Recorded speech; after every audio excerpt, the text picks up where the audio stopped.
नमस्कार शेतकरी मित्रांनो, मी डॉक्टर शिल्पा. आपल्या या शेतीविषयक यूट्यूब सीरीजमध्ये आपल्या सर्वांचं स्वागत आहे. तर आजचा विषय काय आहे? तर मागच्या 4-5 वर्षामध्ये हवामानामध्ये जे काही बदल होत आहेत, वातावरणामध्ये जे काही बदल होत आहेत, त्यामुळं शेतीमध्ये नवे-नवे प्रश्न उभे राहिलेले आहेत. तर मागच्या 4-5 वर्षामध्ये एक अभ्यासपूर्वक निरीक्षण केल्यानंतर मला काही प्रश्न खूप गंभीर वाटले. जसं की डाळिंबाच्या शेतीमध्ये नर आणि मादी फुलाचं जे गुणोत्तर आहे, म्हणजे मादी फुलांची जी संख्या आहे, ती वरचेवर कमी होत चाललेली आहे. आता हे जे मी वाक्य बोलत आहे किंवा स्टेटमेंट देत आहे, हे माझ्या मनाचं नाही किंवा कुठलं WhatsApp फॉरवर्ड नाही. तर ह्याच्यासाठी मी तुम्हाला काही पुरावे पण सांगणार आहे. तर पहिलं आहे राष्ट्रीय डाळिंब संशोधन केंद्र ICAR NRCP त्यांच्या वार्षिक स्थिती अहवाल 2023 मध्ये त्यांचं जे प्रकाशन झालेलं आहे, त्याच्या म्हणण्यानुसार महाराष्ट्र आणि कर्नाटक या राज्यांमध्ये हवामानामध्ये झालेल्या बदलांमुळं 15 ते 20% मादी फुलांच्या संख्येत घट झालेली आहे आणि ही गंभीर बाब आहे. दुसरं जर प्रूफ द्यायचं म्हणलं 2024चं international journal of plant science यांच्या म्हणण्यानुसार सुद्धा नर आणि मादी फुलांचं जे प्रमाण आहे ते बिघडलेलं आहे.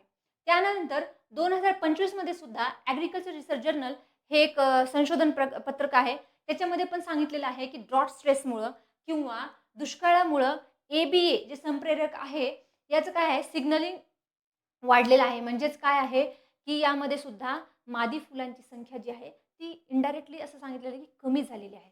ते 3 वर्षाच्या मागे तिन्ही वर्षाचे मी तुम्हाला प्रूफ दिलेले आहेत. तर आपण पुढचं पण परिस्थिती बघूयात. आता पहा, ही जी स्लाईड आहे याच्यामध्ये तुम्हाला एक गोष्ट सांगायची मला, की तुम्हालाही माहिती असेल, की भारत हे काही त्याचा ओरिजिन नाही डायरेक्टली. डाळिंब या पिकाचा इराण, अफगाणिस्तान, पाकिस्तान आणि उत्तर भारतातला काही भाग ओरिजिन मानला जातो. आता आपली डॉमिनन्सी नसताना देखील भारतामध्ये सगळ्यात जास्त उत्पन्न होतं डाळिंबाचं. पण याचं रिझन काय याच्यामागे बघायचं कारण काय आहे, तर आपल्या झाडाची जी झाडाची म्हणजे पर प्लांट जी संख्या आहे मादी फुलांची ती सगळ्यात जास्त आहे. म्हणजेच काय मादी फुलाच्या संख्येवरून आपलं उत्पन्न ठरू शकतं. त्यामुळं आपल्याला ही घट होऊ द्यायची नाही. आता पुढे बघूयात आपण. जे पण शेतकरी आहेत त्यांना नर आणि मादी फुलातलं फरक माहिती आहे. पण काही शेतकरी आता कल्टिव्हेशन स्टार्ट करत आहेत. त्याचा विस्तार होत आहे डाळिंबाच्या क्षेत्राचा. तर त्यांना काही कदाचित माहिती नसेल म्हणून मी याच्याबद्दल माहिती तर दिलेली आहे. तर डाळिंबाच्या पिकामध्ये मुख्य 3 प्रकारची फुलं असतात. एक असतं नर फूल ज्याच्यामध्ये की पूर्णपणे परागकण तयार होतात. त्याच्यामध्ये मादी काही जी रिप्रोडक्टिव्ह सिस्टम असते ते याच्यामध्ये नसते. दुसरं जे फूल आहे त्या फुलामध्ये नर आणि मादी दोन्ही पण प्रेझेंट असतात. परंतु त्याच्यामध्ये बीजांड कोश आहे हे खूप कमकुवत असल्यामुळे या या फुलामध्ये फळधारणा होण्याची खूप शक्यता कमी आहे. आणि त्याच्यामध्ये हे 2 जे फुलं आहेत, ही लवकर गळून जातात. क्षीण असल्यामुळं ही गळून जातात. तिसरं जे फूल आहे, जे आपल्यासाठी खूप महत्त्वाचं आहे, ते म्हणजे उभयलिंगी फूल. यालाच काही शेतकरी मादी फूल असं म्हणतात. कारण का? तर या फुलामध्ये याच फुलाला काय होतं फळधारणा होते. तर त्यामुळं इथे नर आणि मादी दोन्ही फुलं आहेत. तर सायंटिफिकली वैज्ञानिकदृष्ट्या हे उभयलिंगी फूल आहे. पण आपण याला मादी फूल म्हणतो. तर शेतकरी मित्रांनो, कोरोनाच्या काळामध्ये तुम्ही पाहिलेलं असेल, की जेव्हा आपण कोरोनाच्या काळामध्ये खर्च करताना खूप विचार करून खर्च करायचो.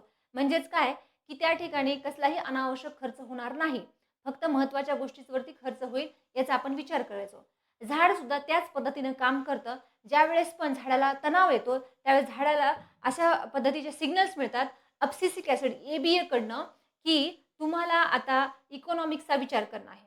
त्यावेळेस झाड प्रत्येक पेशीला एक संदेश देतो, की आता आपल्याला इकॉनॉमिक्सचा विचार करणं आहे. त्यावेळेस जी फुलं आहेत, मादी फुलं ती गळून पडतात. का पडतात? कारण फळधारणा जी आहे, ती खूप खर्चिक बाब आहे झाडासाठी. कारण प्रकाश संश्लेषण झाल्याच्या नंतर त्याच्यामध्ये जी साखर बनते, ती साखर पूर्ण पानामधून वहन करून फळापर्यंत न्यावी लागते. परत त्या फळाचं पूर्णपणे संगोपन करावं लागतं आणि ही झाडासाठी खूप खर्चिक बाब आहे. म्हणून झाड जेव्हा पण तणावामध्ये जातं, तेव्हा ती त्याच्यावरची जी काही फुलं आहेत, मादी फुलं, ती फुलं सगळी गाळून टाकतं. मग आता याच्यामध्ये कोणकोणत्या प्रकारचा तणाव झाडावरती येतो? तर पहिला मुख्य म्हणजे पोषक द्रव्याची कमतरता. आता हा खूप महत्त्वाचा फॅक्टर आहे डाळिंबाच्या केसमध्ये. उदाहरण मी तुम्हाला सांगते. एक पोटॅश जर आपण पकडलं एलिमेंट, तर मी तुम्हाला ॲब्सिसिक ॲसिड एक सांगितलं. ॲब्सिसिक ॲसिड म्हणजे झाडाचं ब्रेन आहे. जसं आपल्या चे डिसिजन्स काही हे ब्रेन घेतं, तसंच ॲब्सिसिक ॲसिड जे काही सिग्नल्स येतात तणावाचे, ते पूर्ण पेशींमध्ये पसरवतं आणि त्याचा एक संदेश देतं, की आता तणावात सिच्युएशन जाणार आहे. आणि ह्या ॲब्सिसिक ॲसिडला कंट्रोल करणारा जो एलिमेंट आहे तो म्हणजे पोटॅश आहे. त्याची कमतरता झाडामध्ये नाही झाली पाहिजे. त्यानंतर बरेचसे आहेत बोरॉन, झिंक आहे. ह्यांच्या वेगवेगळ्या जे प्रोसेसेस असतात फळ बनण्याच्या किंवा फूल बनण्याच्या प्रक्रियेमध्ये, तर याचा एक कसं त्याच्यामध्ये भाग घेतं, त्याच्यामध्ये आपल्याला जायचं नाही. पण ह्या पोषक द्रव्याची जर कमतरता झाली, तर काय होतं, की डाळिंबावरती स्ट्रेस येतो. दुसरा आहे कीड आणि रोगांचा प्रादुर्भाव. याचा सुद्धा प्रादुर्भाव आल्यानंतर सिग्नलिंग झाडाला मिळून जातं, की आता आपल्याला तणाव आलेला आहे आणि आपल्याला मादी फुलांची संख्या कमी करायची आहे. त्यानंतर पर्यावरणाचा ताण हा खूप मोठा आहे म्हणजे विषय. उष्णता आहे, त्याच्यानंतर हवामानातले बदल असतील, हे सुद्धा बदल झाड सहन करू शकत नाही.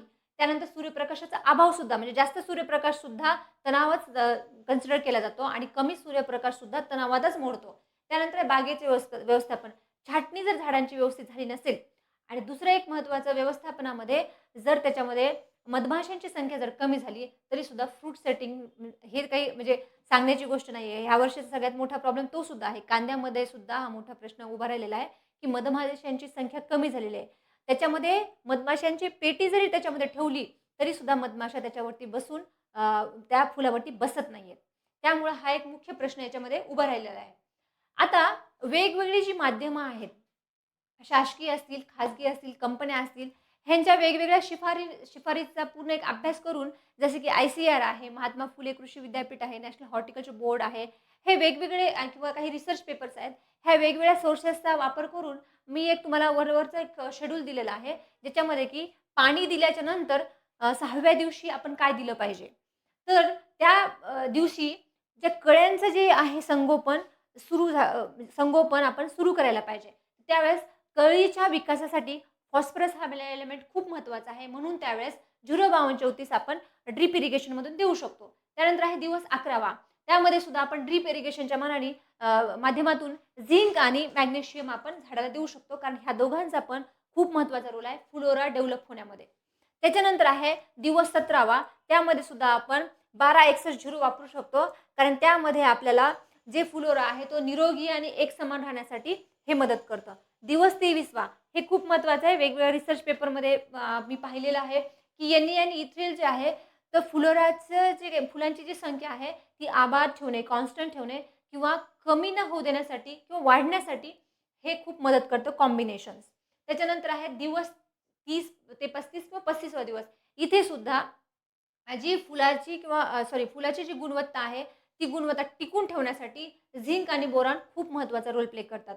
त्यानंतर 9, 27, 18 सुद्धा ह्या फ्लोऱ्याच्या विकासासाठी खूप महत्त्वाचा आहे. हा एक शेड्यूल तुम्हाला दिलेला आहे, की जेणेकरून कसल्याही प्रकारचा न्यूट्रिशनचा ताण त्याच्यावरती नाही आला पाहिजे. बाकी आपल्या हातामध्ये छाटणी आपल्या हातामध्ये आहे. बाकीच्या सुद्धा संगोपनाच्या रिलेटेड गोष्टी आपल्या हातामध्ये आहेत. तर आशा करते, की डाळिंबाचे जे बागायतदार आहेत, त्यांना हा व्हिडिओ आवडला असेल. धन्यवाद. जय जवान, जय किसान, जय विज्ञान.